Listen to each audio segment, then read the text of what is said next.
కూటమి అభ్యర్థి ఆలపాటి రాజా విజయం ఎప్పుడో ఖాయమైంది. మెజార్టీ ఎంత వస్తుందనేది తేలాల్సి ఉంది. జగన్ రెడ్డి అసెంబ్లీలో ప్రవర్తించిన తీరు ప్రజాస్వామ్యాన్ని అపహాస్యం చేసేలా ఉంది. అసెంబ్లీకి రావడం జగన్ రెడ్డికి ఇష్టం లేదు.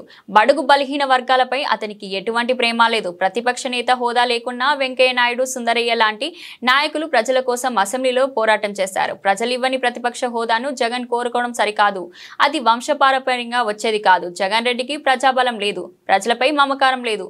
జమిలి ఎన్నికలే కాదు, ఏ ఎన్నికలు వచ్చినా కూటమి ప్రభుత్వం ఘన విజయం సాధిస్తుంది. రాష్ట్రంలో రెడ్ బుక్ రాజ్యాంగం ఏమీ లేదు. ఎవరు చేసిన పాపాలకు వారు అనుభవిస్తున్నారు. ఎమ్మెల్సీ ఎన్నికలు కృష్ణా, గుంటూరు జిల్లాలోని గ్రాడ్యుయేట్ ఎన్నికలు చాలా సామరస్యంగా, చాలా ఉత్సాహంగా అందరూ కూడా వచ్చి ఓట్లు వేయడం చూస్తూ ఉన్నాం. ఎందుకంటే ఈ రాష్ట్రం నిర్మాణం వైపు ఉంది.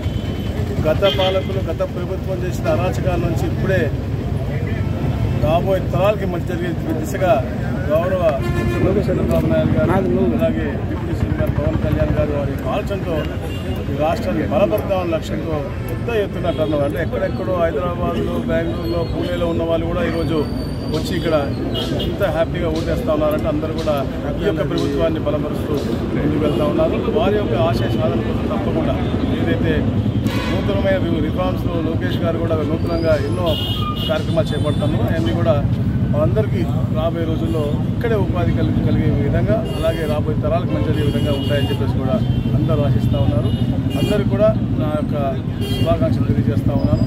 ముందుగానే ఆలపాటి రాజేంద్ర ప్రసాద్ గారి యొక్క గెలుపు సునాయాసంగా కనపడతా ఉంది కాబట్టి వారికి కూడా పెద్ద మెజారిటీ వాళ్ళకి అందరూ కూడా బాధ్యతాయుతంగా ఎక్కడ ఓటు ఉంటే అక్కడికి వెళ్ళి ఓటు వేసి తప్పకుండా బలపరచాల్సిన విషయం ఉంది. ఎందుకంటే మంచి వ్యక్తి, ఎప్పుడు కూడా సమాజ హితం కోరి ఎప్పుడు కూడా ప్రజలు సురక్షంగా ఉండాలని లక్ష్యంతో పనిచేసే వ్యక్తి కాబట్టి ఆయనకి పెద్ద ఎత్తున ఓటుదారులు ఉంటుంది. గెలుపు అనేది సత్యం, కానీ మెజారిటీ అనేది ఎక్కువగా ఉండాలనే లక్ష్యంతో అందరూ కూడా పనిచేస్తారని తెలియజేస్తా ఉన్నాం.